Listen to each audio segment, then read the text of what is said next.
Perfect. Okay, we'll get going now. We've got a few. Good morning, everyone, and thanks for joining us. For those that may not know me, my name's Lynn McCauley. I'm the Extension and Capacity Building Manager here at Riverine Plains. We've put this webinar together just in response to the current situation with urea prices, potential supply squeeze, and the fact that we are always wanting to improve nitrogen use efficiency as well. Today we hope to give you some real tools that you can take away and make decisions and implement with to ensure that every kilogram of urea that you're spreading out on your paddocks can be used to its full potential. There'll be time for questions after each speaker, so make sure that you put your questions in the Q&A function as we run through the webinar, and we'll get to them at the end of the presentations. So to start off, we'll get an update from Riverine Plains Senior Communications Manager, Michelle Pardy. Michelle's going to give us an update on rainfall deciles and the soil moisture profiles across the region. This is important information to use whenever you're thinking about your nitrogen use and your target yields. So thanks, Michelle. Thank you, Lynn. Hopefully this all works. Can I confirm you can see my screen, Lynn? Yes. Excellent. So I thought a good place to start was just to do a quick recap on deciles. So deciles are just a way that we compare the historical data against what we're experiencing in the current season. As most of you probably know, a decile's got 10 parts. So decile 1 refers to the lowest 10% of all months or years compared to the historical average. So put another way, in 90% of years, we get more than decile 1 rainfall. Decile 5 is the median. Decile 8 is the highest 20% of months or years on record. And I'll be referring to these a little bit through the presentation. So I just wanted to do a quick refresh on that first. And just to note that the data that I'm referring to comes from a range of sources. Rainfall we mostly take from the Bureau of Met sites, with a few of our own Riverine Plains weather station results thrown in. Soil moisture data comes from our Riverine Plains weather probes, plus a few selected other sites. So just for those of you that haven't checked out our Riverine Plains weather sites, we have 16 weather stations and 17 moisture probes listed across the region. This is how you access it from our weather site, and this is the spread of sites across the region here. We've got Bungamar, Burramine, Tungamar selected here, and you can just see the current weather data and moisture probe information up here. So now that that plug is out of the way, the question is, where are we now in terms of soil moisture? Now, firstly, I know that this is a fairly busy sort of a graph, but we'll walk through it. And some of this you'll know intuitively, but the value in presenting this data, the rainfall and decile data like this, actually comes from seeing how we're tracking compared to most years. When I first looked at this the other day, I was personally a little bit surprised because I thought things are tracking along a little bit wetter than my gut feel possibly suggested, although maybe it's not raining as much quite in my part of the world, but yeah, it was good to see some numbers and some actual deciles around it. So this up here is a selection of sites that we've been monitoring for a really long time for rainfall and decile trends, bearing in mind that the rainfall figures, so these are rainfall, this is decile, and the figures can vary quite a lot across sites. So it doesn't take much when you're under a different storm cell to have different rainfall figures. So that's the caveat on that. For those that don't know, my pole is down near Violet Town, and so it's probably in the most southern region of our catchment, and the rest are probably all pretty familiar locations. So I'm just going to step you through the months and how we've been tracking. Looking back over summer, we can see that we've started very dry with lowest on records to decile 2 with 6 mils at Rutherglen. Things improved a bit in February across the board with some reasonable rainfall totals depending on which storm you were under again, with decile 9 at Rutherglen with 68 mils and through to decile 5 at Culcan with a fair bit of variation. March saw some good totals with most sites moving to much wetter deciles, so decile 9s and 10s. And this got some early pastures, grazing cereals and canolas up and running, even though there wasn't much soil moisture underneath. Notable falls with 110 mils at Culcan, 69 mils at Urana, and 95 at Rutherglen. April, as we know, the tap pretty much turned off, which didn't do a great deal for confidence at the time. So we've got between decile 1 and decile 4 data at these sites. In May, just as farmers were probably getting quite nervous, we got a proper break with solid falls. Decile 8 rains we saw at Rutherglen with 77 mils and Culcan, and even Urana was decile 9 with 72 mils. There was a fair bit less in the southern areas compared to the northern areas, and the west and the eastern part of the catchment probably got a little bit more than the western part of the catchment. June so far, so these figures were recorded up until the 9th of June. So we don't have any deciles to go along with them, but 55 mils at Mypole, 43 at Dookie, 33 at Yarrawonga. So the situation is now that some parts of the catchment are actually quite wet, while others do feel a little bit drier. All right, so as at last year at Mypole, these were some interesting figures. Last year at Mypole was a pretty dry season. So it's good to see that we've already got 230 mils for the year, which is more than their total last year. And similarly at Rutherglen and Urana have already had their total rainfall compared to last year. But as we know, timing is everything. So on to how this translates into actual soil moisture. No, sorry, just to go back a step. The key message is that there's lots of variation across the Riverine Plains. And again, it all comes down to timing. So how does our soil moisture look? So this graph is busy, as a lot of graphs tend to be. This figure, what we're looking at here is summed soil moisture, which is the total moisture from 30 to 140 centimetres depth at one of our trial sites at Burramine near Yarrawonga. The green line here runs from June last year to where we are now. The aqua line is what we think is the saturated or field capacity point, and the red line here is the bottom line below which plants have real trouble extracting water, so the lower limit. Rainfall events are the blue columns, and you can see how March rainfall and the midwinter rainfall here at Burramine increased soil moisture, and then we drop down again with crop water use over spring and into the harvest period. Some of our December rainfall was stored last year, but it's not until March that we start to build up moisture again. So at Burramine, we're tracking slightly below where we were this time last year, just for some context. And at Burramine, we can see that moisture has really only penetrated to 60 centimetres depth. These are our moisture probes at 30, 40, 50, 60, 70, all the way down to 140 centimetres. So at Burramine, we're really only seeing moisture. We got moisture from March to about 60 centimetres, and these are the most recent rainfall blips in May, so a slight kick to sort of 50 centimetres there.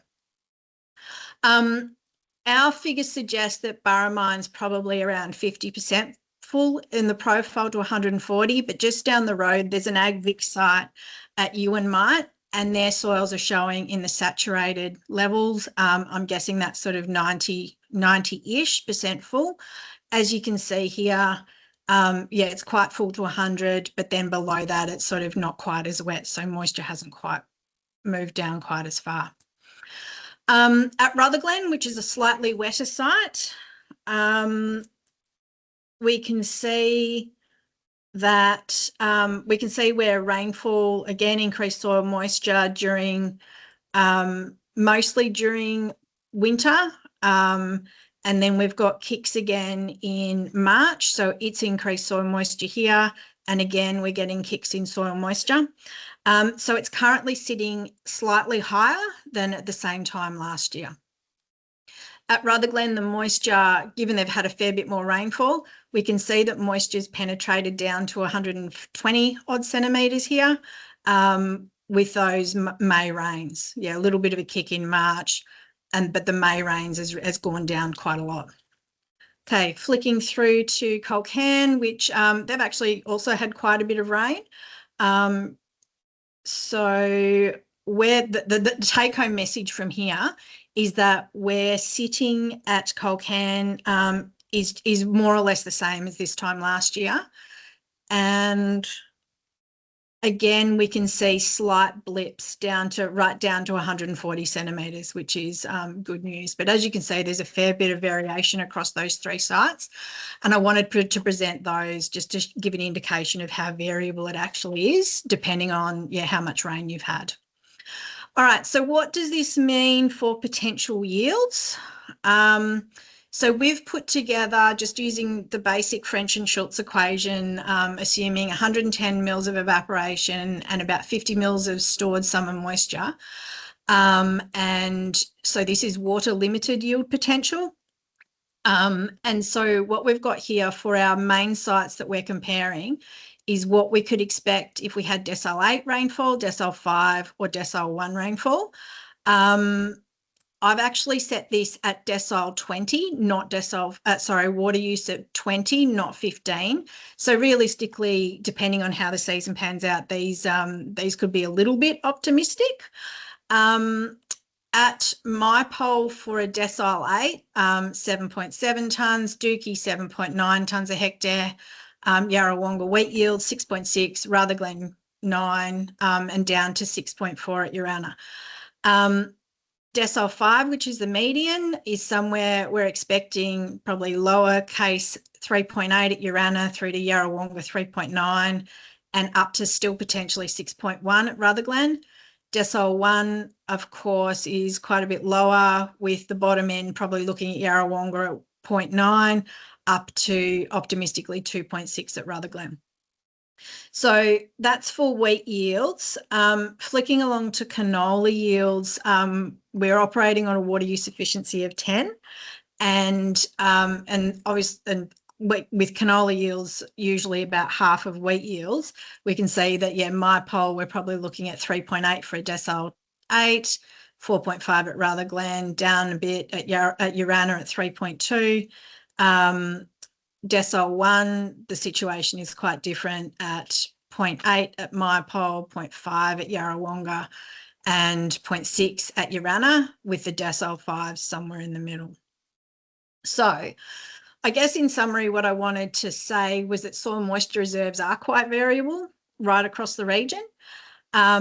There's still reasonable yield potential, with the main climate drivers going to influence the chances of getting wet or dry, and remembering that we talk about chances, not absolutes. And as the season sort of will reveal itself over the next month or so, we'll be revisiting these yield potentials later in the year, and we'll put those out to farmers. So that's actually all I was going to cover. So thanks very much. And back to you, Lynn. Lynn?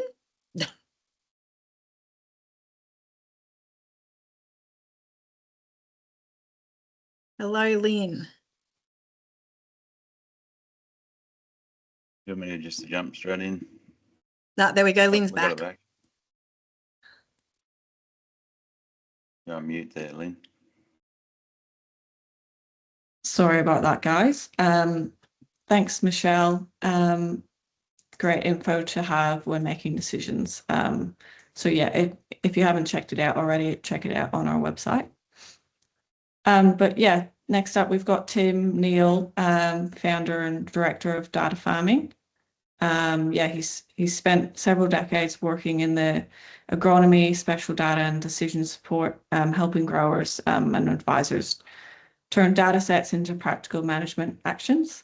Yeah, so DataFarming is an Australian precision ag company who's delivering digital solutions, and their aim is to unlock the potential of digital agronomy products and farm data by easy to use solutions.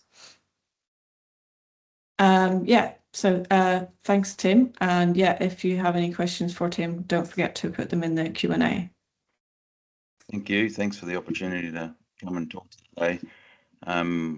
Yeah, and thanks for the introduction. We're trying to make simple tools so that to get quick results, I guess, so that you don't have to have sort of super complicated software to do this kind of stuff. And I think that's what the option is, making this easier, because there is a real need. And so we've been building tools over the last 9 years to really help growers and agronomists with this.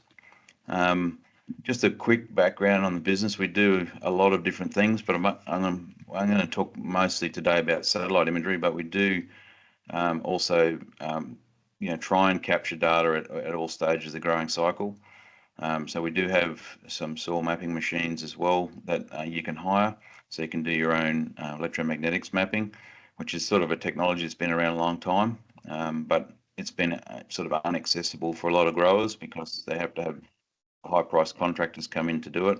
This is a DIY type solution, and the data gets fed directly up into the platform. So it's pretty much a hands-free data collection process. We also work with high-resolution satellites. The stuff I'm going to talk about today is our normal standard resolution satellite imagery, but which is around 10 metre by 10 metre on the ground. We can order and capture satellites down to 30 centimetre by 30 centimetres. So if you are looking at finer detail things like weeds, for example, then that data is certainly available. Obviously at more of a price because it is high end. A lot of our applications obviously end in variable rate, but we are bringing out some other tools this year as well around disease detection. Got a big project with GRDC on disease detection using satellites and prediction. So you'll see a bit of that coming through as well. And I'll take you through on-farm trials in a minute so that you can run your own trials to sort of assess whether your variable rate applications are actually working. And that's really important, I think, out of all of this is anything we test here in terms of variable rate or any other products, or if you're trying new things, then let's start analysing them properly. And Riv Plains has got a great project at the moment on-farm trials, so I'd encourage you to check that out as well. We've got now quite a big user base across Australia, which is fantastic. It's sort of what we were trying to achieve, was to get mass adoption of this sort of technology. So, it's been broadly adopted by growers. I think what's needed now is the next step. So how do I take the next step? I've looked at my satellite. What do I do in the next step? So I'll go through that today live. Hopefully, good old live demos. Hopefully it'll be fine. But so this, it's an online platform that can be accessed by any connected device. I want to dive quickly before we get into the actual on-farm, the tools themselves. I wanted to dig back a little bit into the science behind why we use satellite imagery to detect changes in vegetation in the plant. So forgive me if you already know this.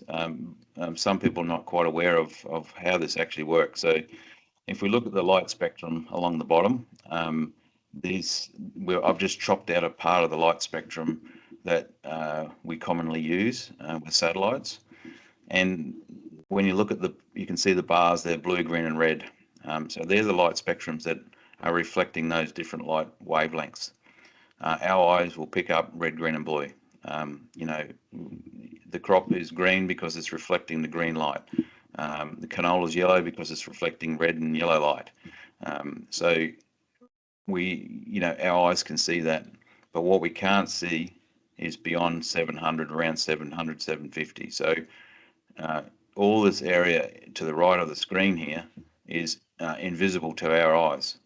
But if you have a look here, and this is what a satellite's picking up, and on the left-hand axis there it says reflectance. So how much light's being reflected back from the target on the ground, if that makes sense. So if you look at soil, it's pretty much stable across all the light spectrums there. If you look at unhealthy vegetation, you can see that it's quite low reflectance in the NIR, which is the near infrared light. And this is the critical part of the light spectrum that the satellites are detecting that we're not seeing. This is why satellites can be used for decisions, or many other things, of course. There's many other factors that cause vegetation to be healthy or unhealthy, but I'll go through that in a minute. But there's certainly parts of the light spectrum that are much more responsive to nitrogen.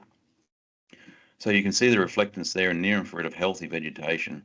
The chlorophyll reflects the light. We don't even see it, but the satellites, the good news is the satellites are picking this up and detecting it. That's what the big advantage of using satellite data to detect health changes in the plant. If there's no questions on that, I assume pretty straightforward.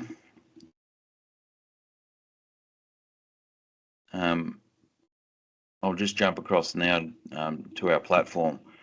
Maybe many of you have already seen this, but if you haven't, you can create a free account through maps.datafarming.com. You just need a username and you create your own password. It's so you can do this yourself very quickly. You can then create a farm by clicking the green button, and it will now to name that farm. And you can either draw the fields in yourself, or if you have, say, something like AgWorld or Back Paddock, or you might have your farm maps already in, say, Google Earth, you can upload those files in different formats. If you have any issues with that, just send us a support email and we'll fix it up for you. Once you do that, your farms will be listed on the side, and you can quickly select your farm and have a look at that. You might even have this farm shared with you by your agronomist.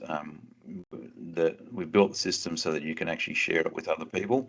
It might be your farm workers or your agronomists or whoever.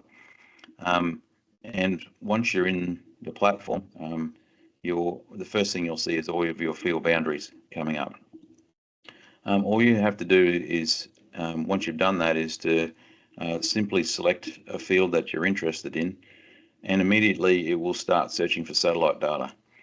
And you'll see down the bottom here all of the satellite image dates that are available. Now, the last image was captured on June the 10th, which is 2 days ago, so there should be another image capture tomorrow on this particular farm. So this data is captured routinely across every farm in the world, or every square metre of the world, every 5 days, and in some cases, like here, it's every 2 and 3 days.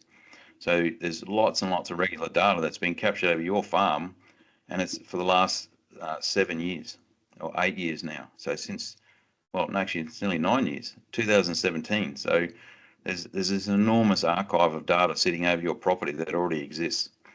So I'm going to jump back because there's not much growing in this paddock at the moment. I'm going to jump back to last year. So you can quickly, on the bottom left-hand corner, click a little calendar button, and here you can step back.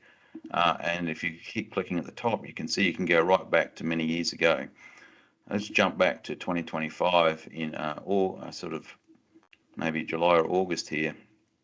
And the calendar populates with all the available satellite data that's over this particular field. We have little cloud buttons, so you want to make sure that you're picking cloud-free imagery. So let's go back to the 16th here of August. There's a little sunny symbol.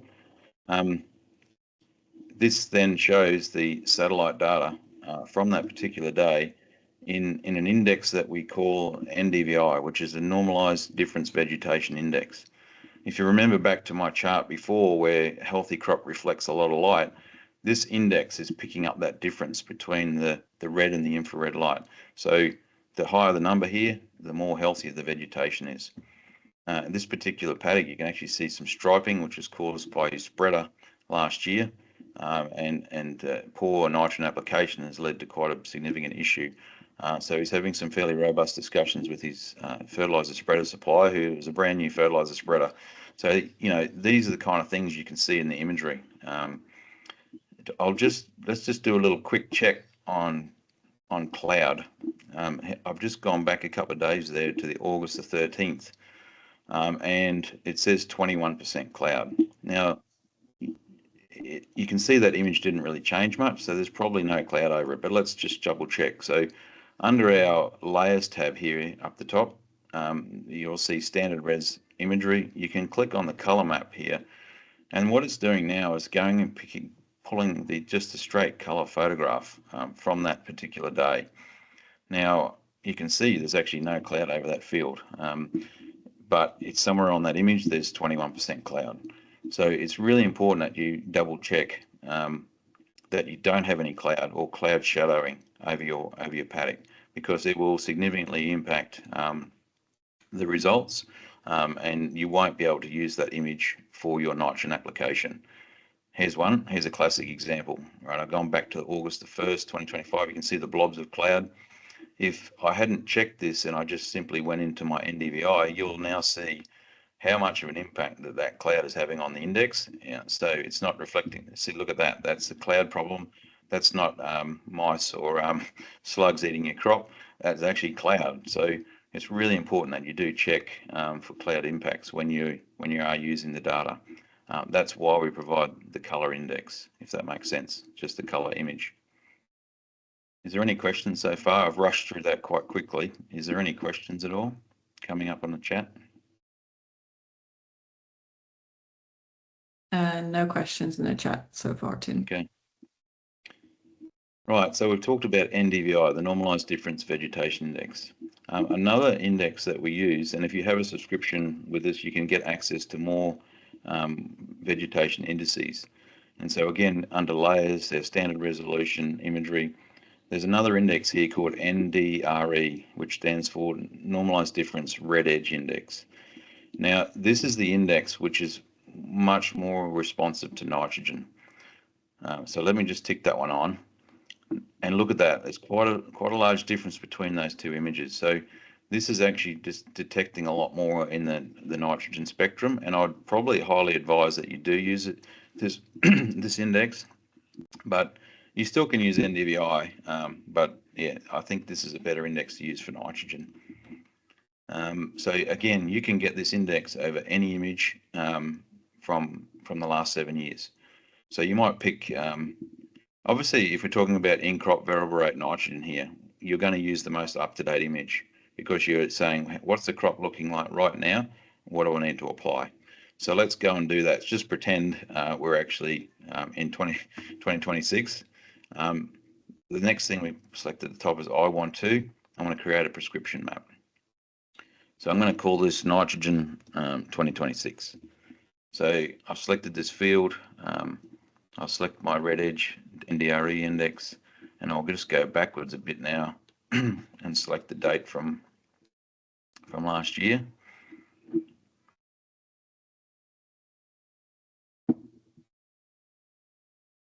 So let's select the August the 4th there, and that's the image there. Now all I need to do is go, right, I need to break this up, say, into 3 zones, and I'm going to use a spreader, so I'll just pick 50 megapixels for now. So let's have a look at what that looks like. So it's automatically now taking that satellite image and splitting it up into 3 zones. You can see there's a strip in the middle here that looks quite good. So it's saying that's a different zone. You might say, well, actually, I prefer 5 zones, and let's see what that looks like. So it's chopping that image up into separate categories, and this is what creates prescription map. So I might be happy just with 3 zones because I want to keep it simple. You can change the resolution on this if you do want to get finer. Say you're putting a UAN on and you want to go to a spray rig level. You can just keep fining this up 5, 25, 50, 100 meters. You might be putting it on with an aeroplane. You might be able to do that manually. See, that would be better for an aeroplane because it's spreading quite fast and quite broad. So once you've done that, you do have the option of drawing your own. If you do know your paddocks well, you can actually just draw your own zones. Otherwise, let's just say we'll just pick this one. We've got 3 zones. The next step is we jump across, and it automatically puts those 3 zones. It tells you how many hectares are in each zone, 12, 76, and 37. and say we want to now apply, we know we've been out in the field, we know that these red areas are poor, we want to up the nitrogen there, for example. In some areas you might want to reduce it. It might be shallow soils that you don't want to put any nitrogen onto. It could be waterlogged areas. I know that might not be the case this year, but in previous years, people have said, well, that's my waterlogged areas. I'll put 0 nitrogen on there. I don't want any nitrogen going onto waterlogged areas. I might want to put 50 kgs urea here and 80 kgs urea here. So you got to work in what the product you're applying, not in nitrogen units. So that's urea, because that's what the control is spreading. It's spreading urea, it's not spreading nitrogen, right? So make sure if it's UAN, it's going to be a different formula. So make sure that this is the rate of product that you want to apply in terms of what the product is. It could be chicken manure or whatever. And once you've added those rates into those zones, you'll see here that the total is actually 6,800 kilograms required on this field with those different rates on those different zones. If I were to change that at anywhere, you'll see that that number changes. So this is how you can budget. With a subscription too, you can select multiple fields and do them all at once. So you could do all of your nitrogen spreading, select all your wheat fields, for example, do all of this all at once, and it will tell you the total product needed across all of your paddocks at once. What that means is you say, well, I've got 200 ton of urea in the shed, or whatever you've got.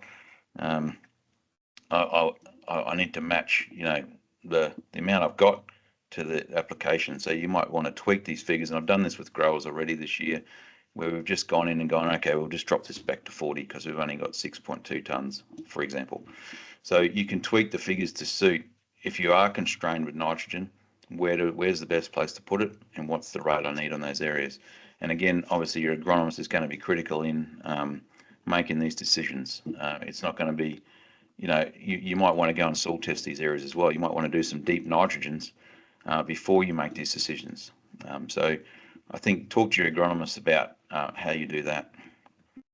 Is there any questions, Lynn, at all? Not in the Q&A, but I have one. Just thinking, a lot of people have yield maps, maybe have protein maps, maybe have deep ends. How does that all sort of marry in together in making a decision? Yeah, I'll let Ed talk about those. I think there's a bit of a difference here, right? This is like a reactive approach to nitrogen. So we're seeing the crop today. There's good and bad areas, and I'm going to put different rates on those areas, which may or may not be historical. So this is like a reactive response. What Ed's going to talk about is more proactive response. So let's look at our previous year's data and make a decision for this year based on that. And we do that as well. I think that's a very valid approach. This sort of data is useful where you might not have any protein data or yield data, for example, and you need something. Right now I need to create a prescription map, and I've got this problem in the paddock right now. And so it's a reactive versus proactive approach. If you want to add a little trial across this, say you want to make sure that your variable rate spreading is correct, you can use this line cut or polygon cut feature at the top. So what that does is just cut these polygons up into different zones. So let me show you. I'll start outside of the prescription map, and I'm just going to go across like this and double click, and I've then just chopped all those polygons up. What I can do then is just grab my paintbrush over here on the left hand side and actually say, well, I want to actually put this rate across all of these. So all I'm doing is painting now a little trial across that. So then I can see later on whether that low rate of 20 kilos is actually showing up. I might want to actually have that as a high rate, so I can just go back through. Whoops, sorry. Go back through and actually just paint the high rate. And so then it's like an enriched strip. I might want to do a nitrogen enriched strip here to see if I'm still getting response to nitrogen in my crop. Well, then I'd do it with this sort of tool. You could even add another zone and put 100 kilos in and paintbrush that. And so now I want to make this 100 kilos. So I'm now testing a higher rate and across that field. So we've built this really simple little paintbrush feature that you can go in and change any of these zones that you like. And you'll notice that the numbers down here are automatically changing as I do that. So it's updating how much nitrogen I need on that field. Any questions on that? Tim Cates just asked, would you be able to explain the meters of the zones a little bit more? Like she's asked, is it a width of the spreader? How do you sort of link that in? Yes, going back to the it's sort of like the pixel size, if you like. So it's what's a sort of you know, a spreader might spread 36 meters, for example. So just pick the 50-meter one. If you've got something that's can apply finer, then you'd go to a finer one. So yeah, you can select that depending on what you're applying with, but most people just pick that 50-meter one. We also, she might be also referring to the on-farm trials tool. So I can get into that in a minute, where you can actually draw your trial in. This is like adding a trial, if you like, into your prescription map, so that you're applying these different rates inside the prescription map. So once you've done this, you can hit create prescription map, and it's now just creating that file. Let's go back and have a look at that in our map explorer, and you can see now that high nitrogen strip is in the middle here. You can see the rates down the right hand side, 20, 40, 80, 100, and now this file now is actually under our layers prescription maps tab, not the satellite imagery as before. And you can see down, I've got quite a few in here, by the way, for this paddock. You can see this is the latest one, and this is where you can go in and now download that file. I want to export that individual file, and it's now just gone and done, created a prescription map based on that. So that file now can be loaded into your spreader, and yeah, almost all machines are compatible with that file type. We also have, when inside of that zip file is a little how-to guide, so how to bring that file into your machine. So for the common machines, if you have any problems with that, we're certainly happy to help you out to make sure this gets into the machine and it gets working, because that's what we want. We want this to be working in the field. You can go back in here as well and edit those prescription maps. I just hit edit, and here it is. I can go back in and now readjust these rates if I want to change my mind.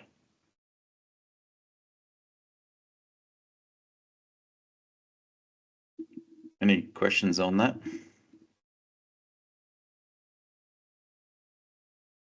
Tim, for the on-farm trials, what would you sort of recommend growers to be looking at, and what sort of size of trial would you recommend per paddock size? It's a great question, because if you are putting it in with a machine or you are harvesting it with the yield monitor, like you can see, I've done a bit of a sneaky thing here and added this trial perpendicular to the way he farms this field. So I'd have to be a little bit cautious there. If I look at this, I'll just go to my measure tool on the right hand side here and just see how wide I made that strip. Kate has passed. It's 93 meters. You have to be quite careful using that narrow strip if you're running perpendicular to your normal run lines, because the harvester can take up to 50 meters to get the grain from the widest part of the front through the yield monitor. It might thresh a couple of times before it hits the yield monitor. So we normally clip out 50 meters either side. So if I'm making a trial strip perpendicular at the, you know, as in the wrong way to my runs, I would make that maybe 200 meters wide. If I'm making this trial strip the same direction as my runs, I want at least three combine runs, like say 3 12s or 36. I prefer to even have 48. I know some of your machines, if you're spraying, might be 36, so that's inconvenient. But if you're planting at 12 and you're harvesting at 12, maybe do 4 runs of your trial, so 4 12s or 48 meters. It will then show up a lot better on the satellite imagery. So if I go back, you know, if we go back to our normal standard resolution imagery as the season goes, I can see that a lot more clearly in the trial. So I'd be encouraging you to make your trials as wide as you possibly can.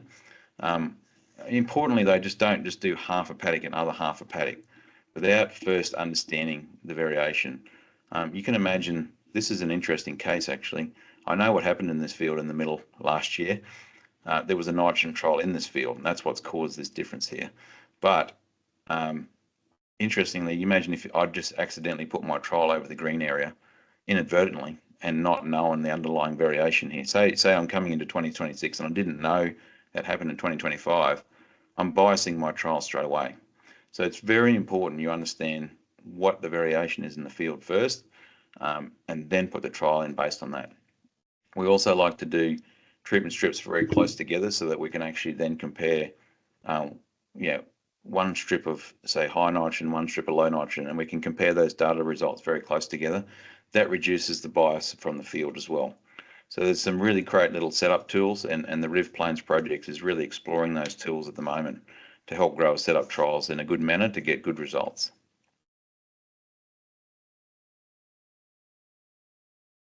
Great, thank you.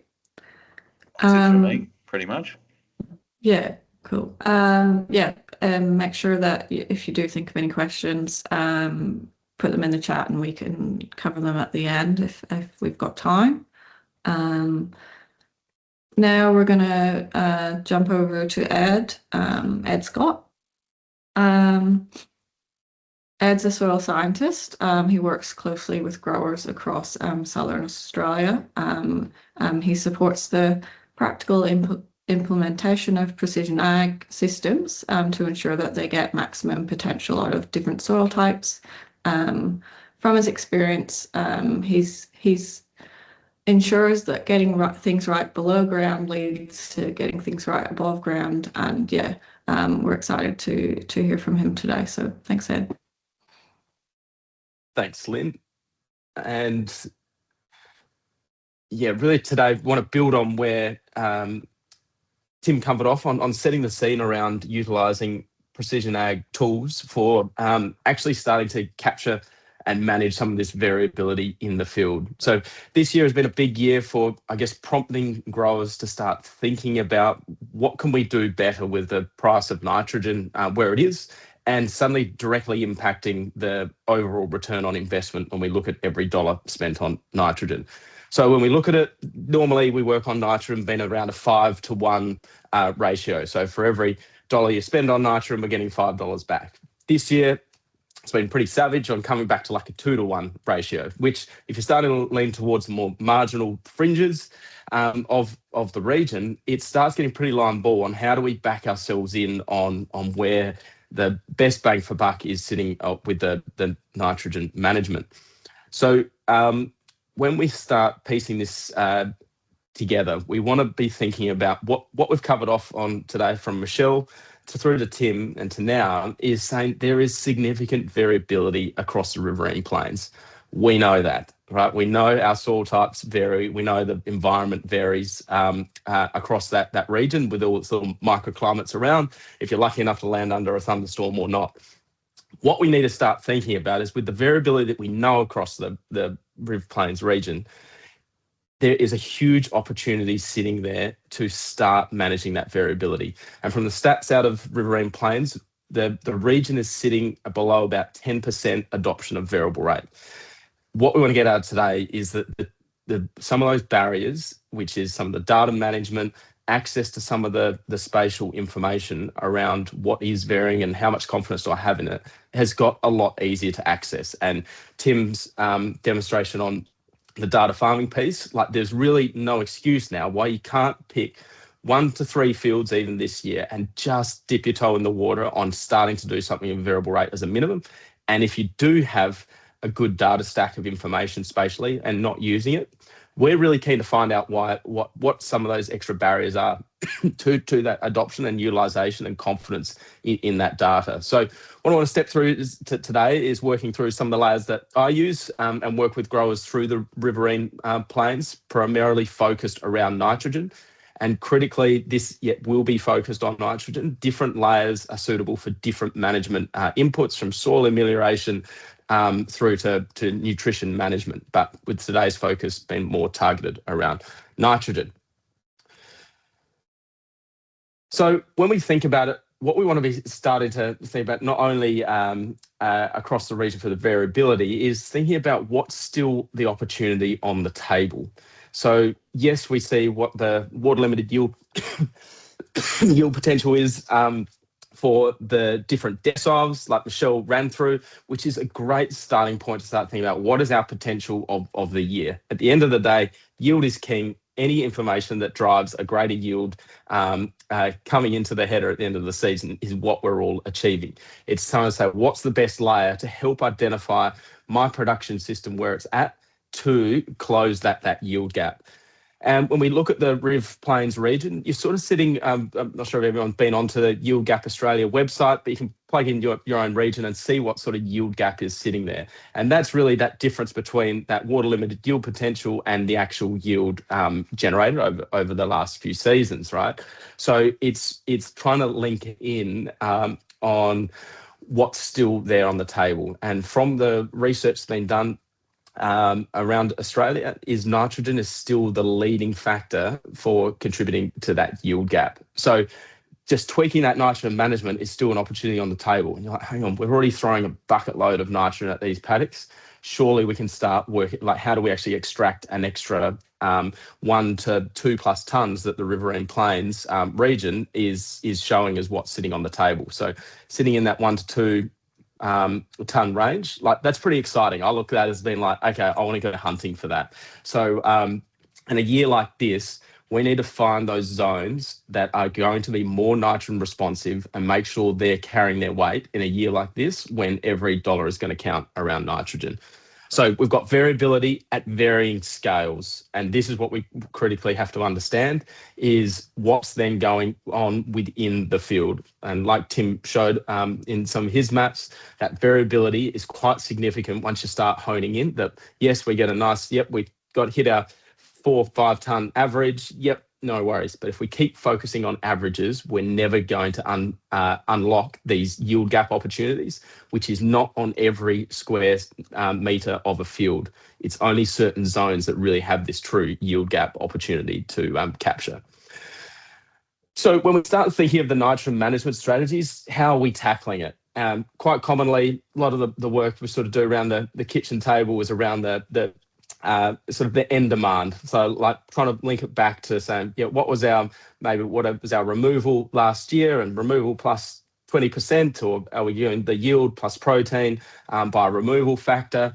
Quite commonly that works out to be, we'll work on like 20 kilos per tonne of true removal, but a lot of people work on, say for wheat, around 40 kilos per tonne. So relatively fixed approach to that, work out sort of on the back of the envelope what our end requirement's going to be. There's also been a lot of work being done on the end banking strategy, which is a bit more of a longer term approach to this nitrogen pool that's sitting in the soil. And that's a really exciting space around getting some stability in some of these systems and working out what soil types are responding better to some of that end banking approach, but looking at that, building that pool in the soil to be a bit more resilient to this end demand when the rainfall and the moisture availability linked to that nitrogen is all there. So think about how we're approaching it, whether it's more tactical approach to nitrogen. This year has become a bit tactical because of availability, just where that's then sitting in our overall plan around that end banking strategy. So what we want to be thinking about is, for me, I'll use any layer that I can get my hands on to start giving me some insights into where there's variability in the field, where there's variability in the field. And critically, each layer, we just need to question in the right way. So like Tim touched on, we can use NDVI. NDVI, we can get like a real sort of snapshot of what's going on this year, go back in time, see what's going on with that biomass trends, and quite often biomass does trend through to can be quite analogous to a yield map. In some areas, it doesn't always line up 1 for 1, but for the most, like you're going to pick up those zones where we can at least do more soil testing, do a bit of ground truthing and get more confidence in some of those layers. However, if you've got something like yield data, protein data, EM data, all of those layers tell us, so EM can be a really good tool to tell us the soil type, which for me, I'm looking at the proxy of the size of the bucket. So do we have variation in the size of the bucket or that moisture availability across a field? And as these fields are getting larger, we'll quite often see, like Michelle showed on some of her soil moisture probe maps, I'll have two moisture probes coming off one weather station that within sort of 50 metres each other, that can read two different moisture contents, like we saw. One could be at 95%, the other one can be at 75%. We can have that happening within a field. So we've got different sizes of the bucket. That sets our yield potential. Then how do we match that nutrition to pair up with that available nutrition? So critically, when we start thinking about where we want to be getting more nitrogen efficiency, and that's really what we're chasing, I'll quite often flip that around and saying, well, where is the most inefficient zones in my field, and how can I do some testing there and say, you know what, I've actually got a hell of a lot more nitrogen sitting underneath those soils. Do I need to keep on applying to that, or should I be preferentially focusing that nitrogen elsewhere? So starting to think of any spatial layer, I am biased by the soil data. I do like to start linking some of that soil data back to any spatial layer. One, helps give me confidence in the recommendation, but it should start building you as a grower and also as agronomist confidence in saying, yeah, once we start getting some of these trends, doesn't mean you have to go and soil test every field. It's trying to soil test key zones linked to key rotations, which we can then actually have confidence to extrapolate out. So that's where we start sort of building that bit of that feedback loop year on year, and you're never going to even out a field necessarily in 1 year. It's trying to work out targeting those key management strategies, dealing with some legacy issues with nitrogen availability in the soil, not only availability to get on farm, but how it actually cycles through the soil and becomes plant available. And then keep on monitoring, track those on-farm strips if we're doing them as well, and get confidence in the system as a whole. So what are some of the options for creating variable rate nitrogen maps? So for me, I'll do a lot of work in the protein space, working with the crop scan grain analyzer, and do a lot of the data management piece in the Southern Australia region for crop scan, and supporting growers around utilising this protein data, because we were seeing a lot of the protein data was becoming another yield mapping story, where we have 10 years of yield data sitting in the top drawer on different USBs not being utilised, and protein data was sitting in the same space there. But protein, as we'll go into, is starting to unlock the power in that yield map. So protein is becoming a really good indicator of, it's a reflection of the true plant available nitrogen, or the nitrogen that was available to that crop in that season prior.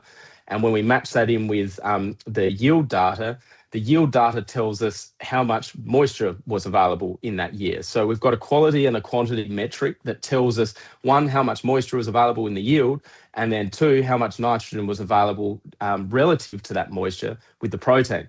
So what I actually want to go looking for is quite often when we, in one about 10, 15 years ago, variable rate was always focused on, quite a lot of the discussion around variable rate was, I want to get an even yield map. For me, I'm not necessarily chasing an even yield map. I understand that we've got different yield potentials in some of these fields based on soil type variation alone. So I want the soils to maximise their yield potential within a paddock, within those zones. But what I want to start doing is if I can even out the protein map, it means I've optimised the available nitrogen relative to the available moisture in that zone. So for me, I'm trying to even out a protein map, but let the yield do its thing to maximise that out in those relative zones. If I don't have access to yield or protein data, for me, 100%, I want to start using some of that NDVI maps. It's simple, easy to get your hands on, and you can start making a start. Because really in a year like this, it's highlighted that any strategy is going to be better than blanket as far as a uniform application, when we know there's variability sitting under the soil there. So think about how we can use this data. Any of these layers can be powerful for it. It's just making sure you're asking the right questions and getting the right supporting data for that. And like I say, I do want to see some soil data that links back to validate some of these zones. Then out of that, what we're trying to do is obviously improve that nitrogen use efficiency by creating the variable rate. We're not trying to add more complication. What we're trying to do is, especially like fields, you've had four fields turn into two, or two fields turn into one. Like, the fields are getting larger, and previously we might have had three deep end tests where we now only have one.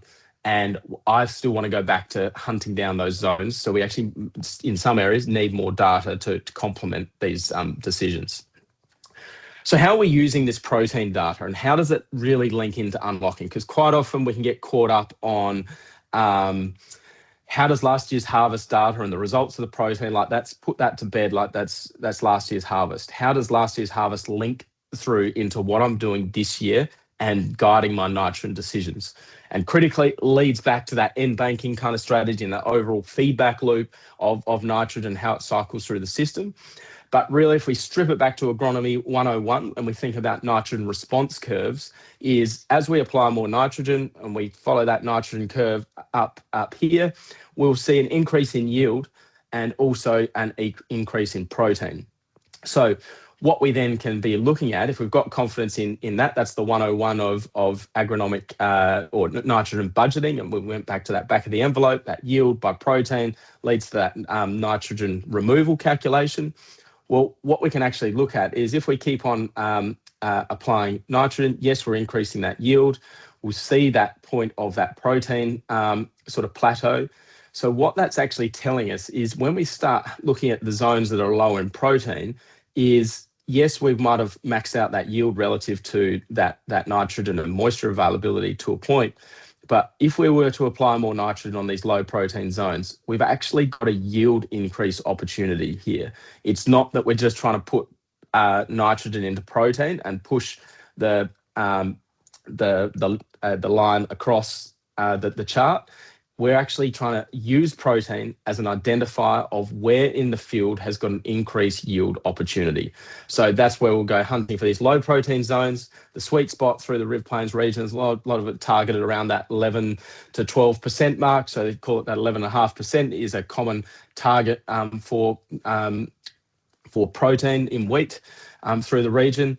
And what we'll see in this zone here, down in this 8 to sort of 11%, is we'll see 400 to 600 kilos of yield response per percentage point below our target, right? Like, that's exciting. And for me, that matches straight back to that yield gap opportunity that's sitting there of that 1 to 2 tons, that if we're pulling in 8, 9% protein, those are the zones, and it might only be 15% of the area that has actually got another ton or so of yield potential to unlock. And that's where we want to divert our focus to, because generally our medium to better performing soils have actually got more to give with tweaking some nitrogen management than trying to necessarily bring up our bottom end. Quite often we'll focus on the same paddock spend initially in that first year, just getting confidence in the system. And that's where we'll actually look at the high protein zones in the field.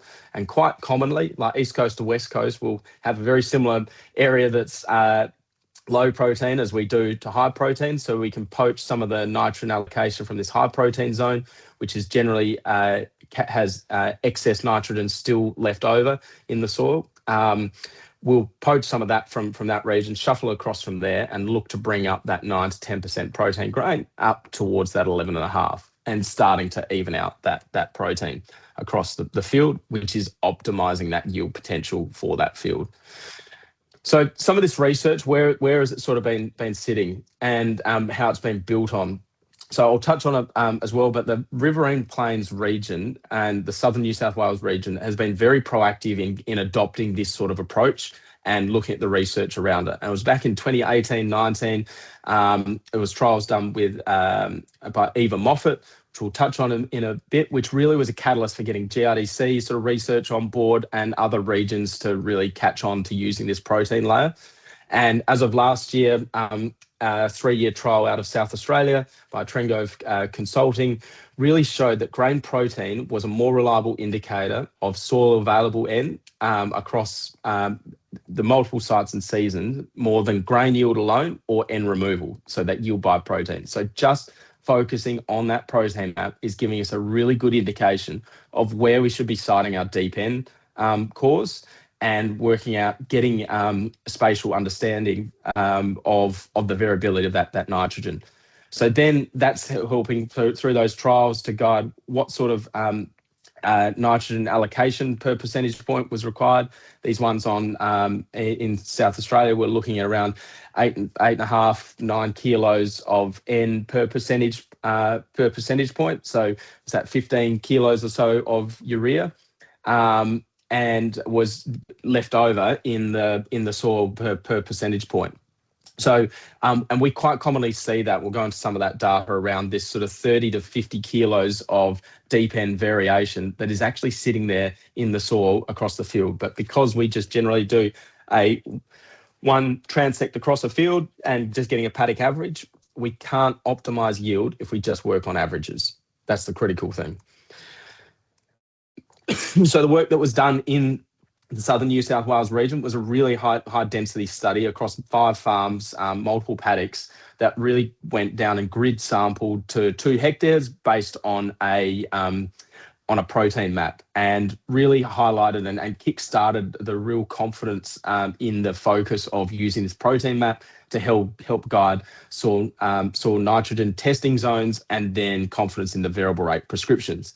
So what it was showing is that on the left, we've got the grain protein map, and where the lower protein zones of the field were correlating quite strongly with where the lower residual nitrogen levels are in March that following year. And we're seeing this time and time again, and from East Coast to West Coast, this same pattern is coming through around getting confidence in that protein data to build on that. So now in a paddock like this, if I saw this data coming through, I'd be hunting somewhere in this red zone through here to have that as a zone of where I'm doing a deep end, and then somewhere in this green zone looking to do that, and say, well, actually, we're picking up that some of these areas have got 60 odd kilos of deep end more in those zones. That's 120 kilos of urea, right? 130 kilos. So that's the sort of variability that's sitting there at the start of the year. So why are we giving it a blanket rate? So, and what that all boils down to is linking it back to where we were back at the start with that back of the envelope nitrogen calculations. We'll quite often work on, like I said, that 20 kilos of nitrogen removed per tonne of grain. You end up doubling it, so 40 kilos of nitrogen per tonne of grain of wheat is typically what's applied. And that is critically linked back to targeting that 11.5% protein. So this is protein percent across here, yields down here, and this is the nitrogen that is technically be removed in the grain as it goes out the gate.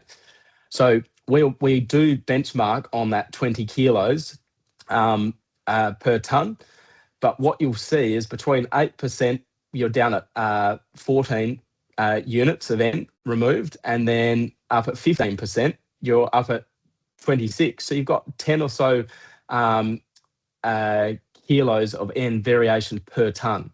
Suddenly you stack that up over multiple tonnes of grain, you've got significant variation that might be that we might be allocating to that field.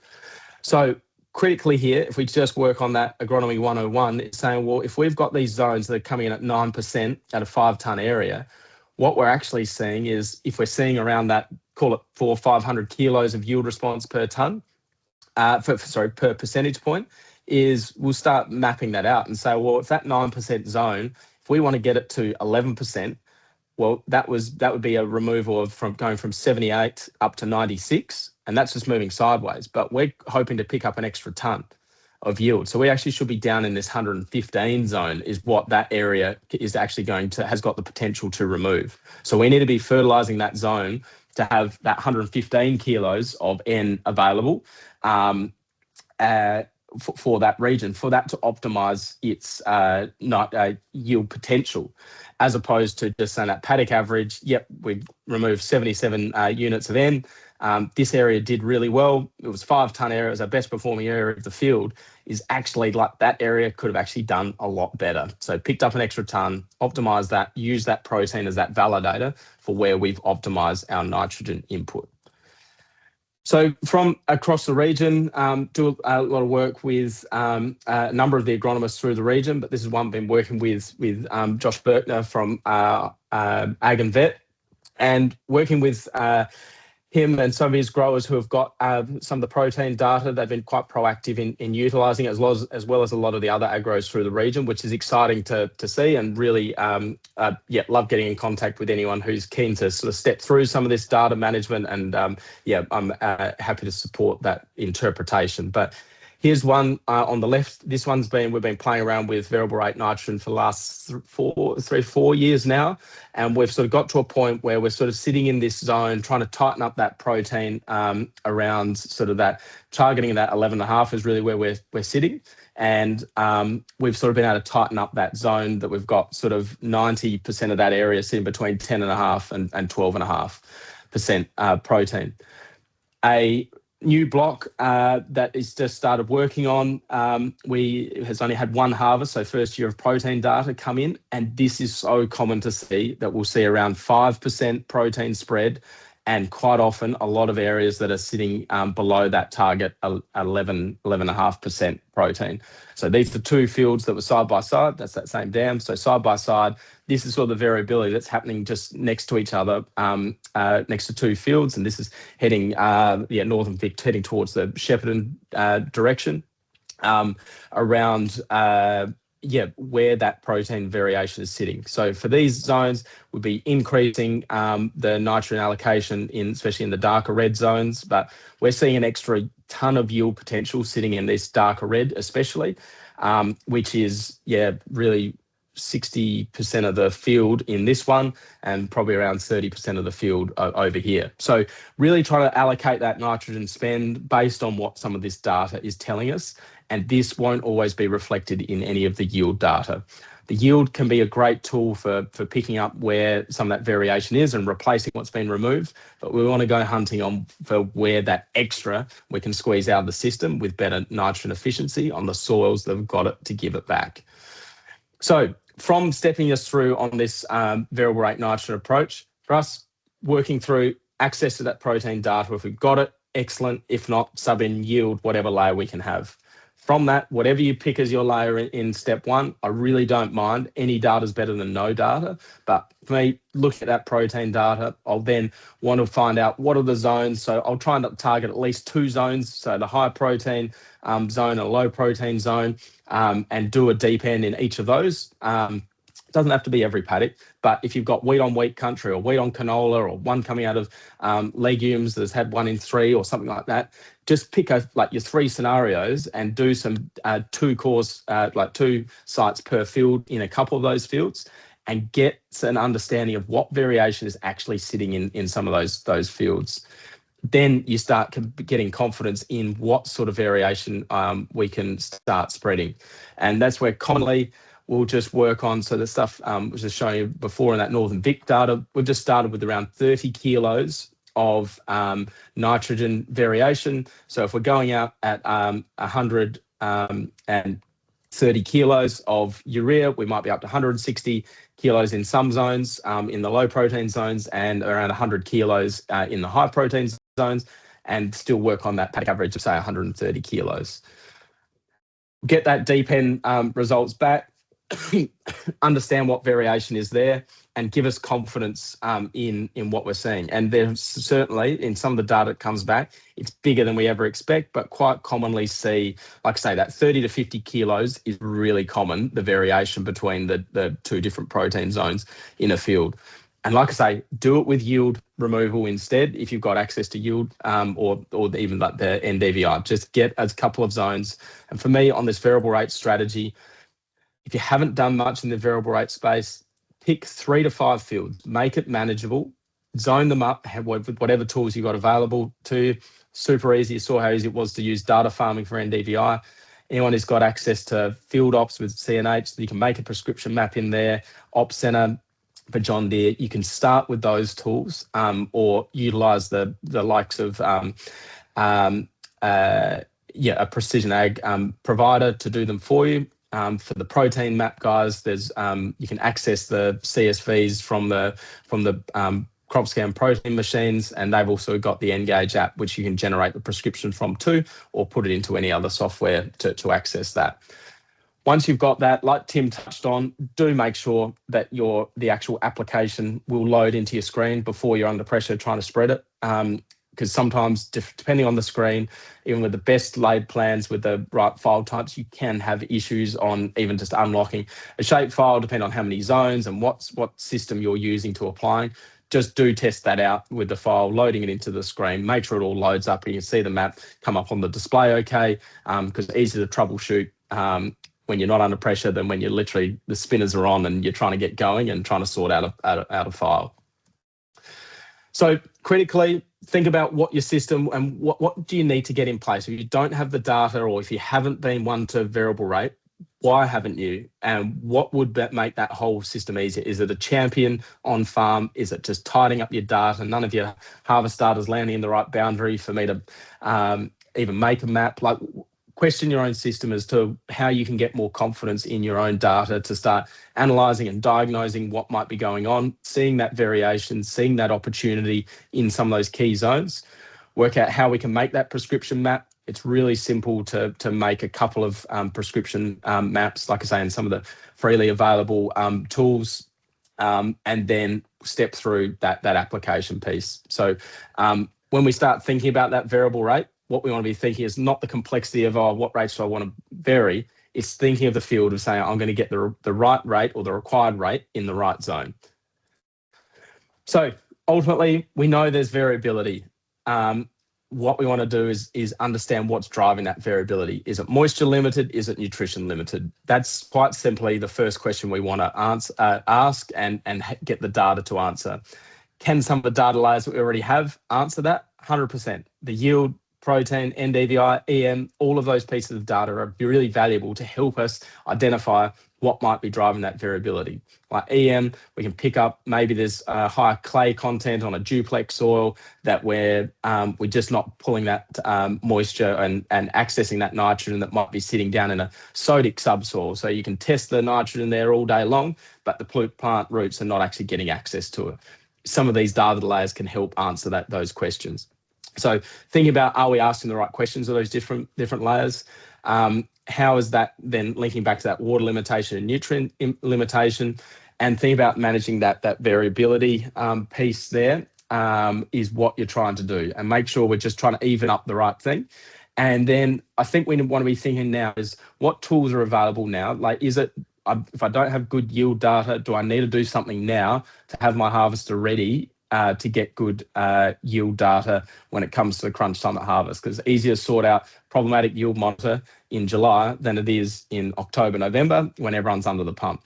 And same with the protein. Like, you might not have it now, but in is that a requirement that you say, yep, that might fill a gap and we need to get that fitted now, ready for this year's harvest, and start getting that data stack built? Because you're not going to solve everything with 1 year's worth of data, but you can make a start.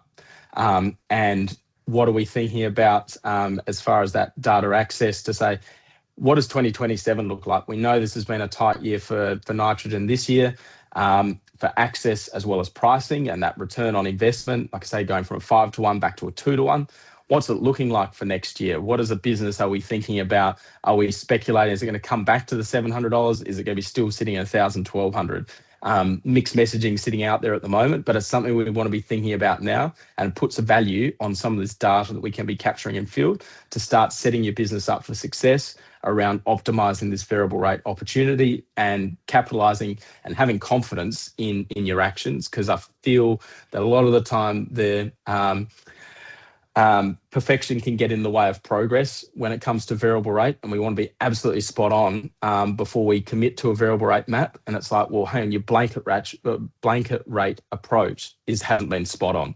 So as long as we've got confidence to understand what levers we're pulling, still hitting our minimum target nitrogen input requirements, but having confidence to push some of those areas a little bit harder, pull a bit of nitrogen from the areas that are underperforming, and really start optimizing those inputs. So that's a bit of a wrap from me. Thank you very much for the opportunity, and happy to field any questions. And anyone who does have any yield, protein, EM data, have got queries from growers or agros, really happy to be on the end of the line or an email through Riverine Plains to help you on your journey to start even questioning your own data to then make sure you're putting in the right steps, connect you with the right people, whether it's your agronomist, your machinery dealer, or a third-party precision ag person who can help you on your journey to going from a blanket rate approach through to variable rate for success. So thank you. Thanks, Ed. That was great. Plenty of detail in there for us to go over. Just a quick one that this also might be for you, Tim, as well. Where do growers sort of start with selecting a paddock? If they only want to do maybe 3 to 5 paddocks a year this year, maybe for a start, what would you recommend they look for in their paddocks to select ones to give it a go in? Do you want to start with that, Tim? Yeah, I guess, ones that you probably know are historically low in protein is one. If there's something, if you have been testing for protein, even just off your receival dockets, maybe also ones that do show the biggest variation, because like Ed said, if you've got that variability and you're not taking into account, it could be just a huge amount of money either wasted or just not got the upside like Ed showed in the chart. So just maybe picking those paddocks that are quite variable. I would think I would start there, because that's probably where your biggest gains are going to be. A very, very even paddock might only be able to lift it up or down a little bit, but I think that where you got that big variability is where I'd be starting.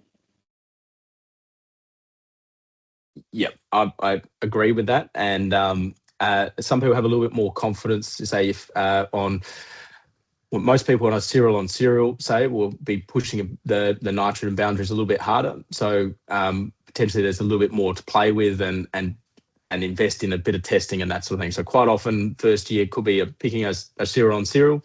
Also find using canola data going into a cereal as well, and a cereal going into canola. So basically each of those data layers tell us something about how those crops have performed in the previous year. So any data from, it doesn't matter if you don't have to wait for another wheat crop to do a wheat crop sort of approach. So you can either go back in time with the likes of NDVI, or if you've got harvest data, then use last year's harvest data to start stacking in to this coming year. But like I say, quite often, I'll pick a couple of the rotations. So it might be a cereal on cereal and then a cereal, say, on canola.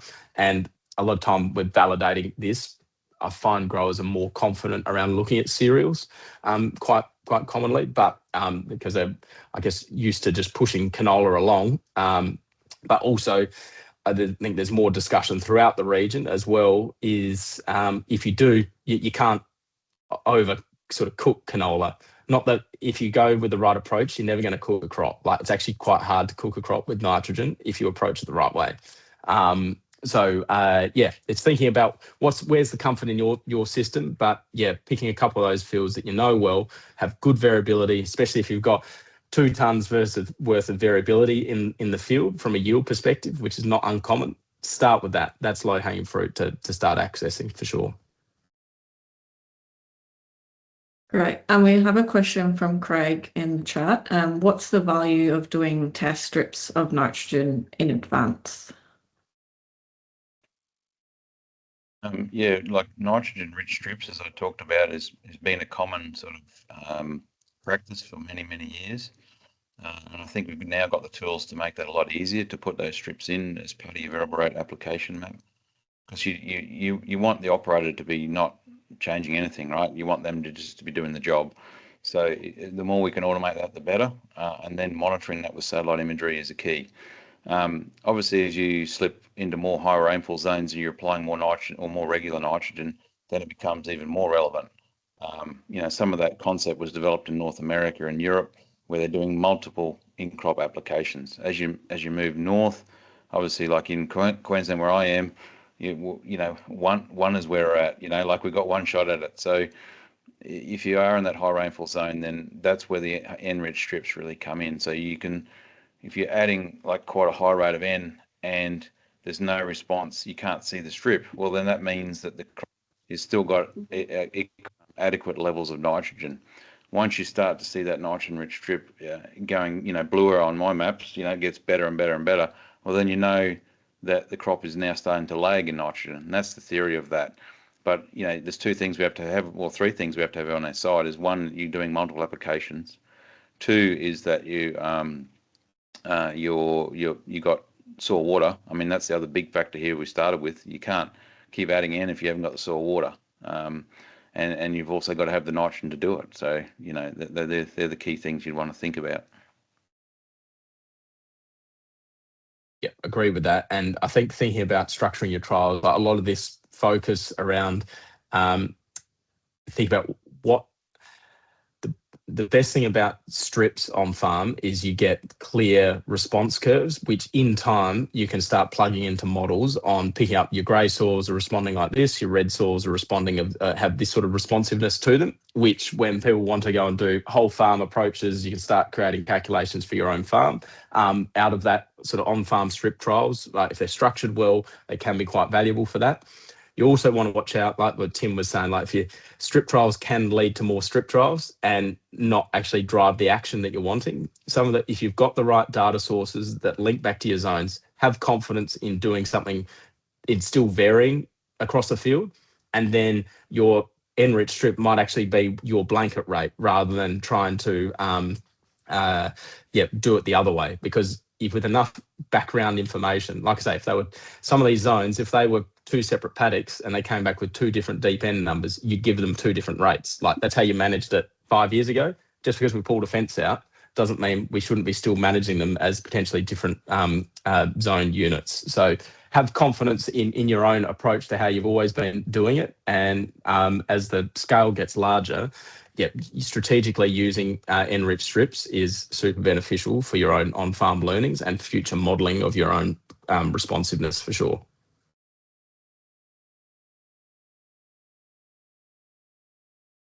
Perfect. Thanks so much. Yes, this presentation is being recorded, so we will send it out after this meeting. I think that's it for everyone. We'll finish up a few minutes early if there's no more questions. Yeah, just thanks very much, Michelle, Ed, and Tim for your time this morning. Just wanted to give Tim a quick shout out. Tim and Ed are up in Brisbane this week at the Oz Agri-Tech Awards, and Tim was inducted into the Hall of Fame last night. So congratulations, Tim, on that one. Thank you. Yeah, thanks everyone for coming along this morning. Sorry, we've just got one question, Rupert. Approximate cost to start variable rate mapping.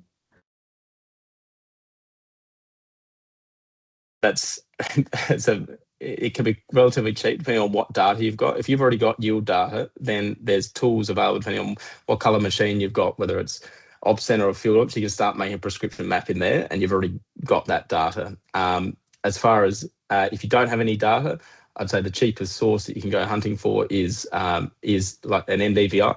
I'll let Tim talk to that. But even on looking at from a Google Earth, looking at soil color variation, if you know you've got differences there, you can go back to it doesn't have to be an expensive exercise, right through to EM mapping, putting a protein meter on, is all sort of added costs, 100%, but there's value in the return. So just trying to structure around that. So the cost can be very low or as much as you like it to be. But I'll hand to you on that, Tim, on the NDVI. Yeah, if you aren't on a subscription on our platform, we've just charged per hectare, so 50 cents a hectare. It's probably, if you are doing reasonable acres though, we have a subscription. It's now worth about probably half a tonne of urea. It used to be once a tonne of urea, now that the price has doubled. So for half a tonne of urea, you can get unlimited use of all the tools. You can do multiple fields at once, get all your different algorithms there. And there's also other tools you get as part of that, including yield mapping. So that's we've got a pricing page, so you can go and check that out. Like Ed said, I think it's a very cost-effective way of managing the nitrogen inputs. The questions are coming through now that we said that we were going to end the webinar, but just for one from Craig, is the final application maybe second I'm guessing, or third in our region. Is it okay to do that as a variable application? Given this year potentially that people have already put out one blanket maybe application already. We see that pretty commonly where you might put a blanket out first and then top up with variable rate, and that's quite common. Again, just keeping in mind that you're checking on your soil water to make sure there's enough underneath to keep doing that. But yeah, that's quite common to be doing blanket and then top ups with variable rate based on how the crop performs. And again, it's a timing issue, isn't it? You know, if you spread and there's no more rain, well, it sits in the surface and it's stalled. Obviously, it needs that water to wash it in and also get into the root zone. And often in the more northern cropping systems, you know, if the top of the profile dries out, then that nitrogen gets stranded. So just keep in mind it might not become available to the crop if you don't get good follow-up rain. Yep. So traditional timing, obviously still in play there. And yeah, just a final one on protein meters. Maybe Ed, you can comment. What sort of size of farm or how many hectares to get your return on investment for a protein meter, would you say? Sure. Yeah, so to that last point as well, around the protein data, around the variable rate applications, quite often people went quite late with the variable rate application, and that was very much just targeting protein. But like I say, because we're trying to actually chase the yield gap, we want to think about that first spread or two where we actually still get yield potential gains with that. Give me 1,000 hectares of wheat and I can pay for a crop scan in the sort of first year or so, is that basically it's about a $30,000 investment for any of the grain analyzers on the market. But when you look at that uplift around 15% of the field having sort of half a tonne or so of yield potential, once you sort of index that out across a field, it's sort of roughly working out to around $50 a hectare benefit on average across that. So that's what we're seeing from utilising some of that data. So yeah, depending on the size of the farm, but yeah, usually around that 1,000 hectares of wheat, I'll start being able to do some pretty exciting work with being able to pay for that off like in a season. So basically sort of work out to be so for a 3,000 hectare farmer, say, it's working out in 1 year $10 a hectare, right, to capture that data. And every year you're going on again, it's reducing that cost per hectare essentially of that data acquisition. And then each year on year, you're getting that cumulative benefit from hunting down those key zones in the field. I just want to also mention that something sprung to mind. Ed did touch on it briefly at the start. Is let's think also about our formulation of nitrogen. Sorry, we did some trials last year and got some really weird surprises of using UAN, which is nothing. We would never typically use UAN in the north. It's more of a Western Australia thing. You probably use a bit in South Australia, Ed, I'm sure. I'm still analysing results, but what we found was where we put nitrogen, just urea on, the crop came in a lot earlier. UAN delayed that maturity, and so that clearly tells me that there's more available nitrogen to the plant. When a plant actually has less N, it shuts down earlier. So we've got a quicker maturity on that urea spread, and then it yielded a lot less. So just also talk to your agronomist about the formulation of product you're using. It's a lot more expensive per unit of nitrogen, but we saw this kicker. So again, I think we need to, not just be blanketed here into urea application. Think about different formulations of that. The other thing is, don't forget it could be something like sulfur as well. Sometimes we jump quickly. Nitrogen and sulfur look somewhat similar in the expression in the plant. So again, talk to your agronomist. Are we actually seeing nitrogen deficiency here, or are there other factors? Is it a subsoil constraint that's causing this problem, or is it a root disease? Is it some other factor that we need to be considering? So use your imagery to scout, get along with your agronomists and make sure we're actually applying, no good applying heaps of N onto ryegrass. Like we see sometimes the high NDVI regions of the paddocks are ryegrass. Well, that's not a good idea. So again, that ground truthing, understanding what you're applying and why, and talk to is really important. Awesome. Yeah, thank you so much for that. Yeah, always good to think about other things that are going on as well. All right, perfect. Thanks so much again, Tim, Ed, and Michelle. Yeah, and thank you to everyone that took the time to come along this morning. We hope you've got some valuable insights from today's webinar. And yeah, this webinar has been recorded and I'll email it out to everyone after this. If you've got any questions following the webinar, please feel free to get in contact and we'll put you in touch with whoever it might be able to answer your query. Thank you. And yeah, thanks again. See ya. Bye. Thanks, everyone.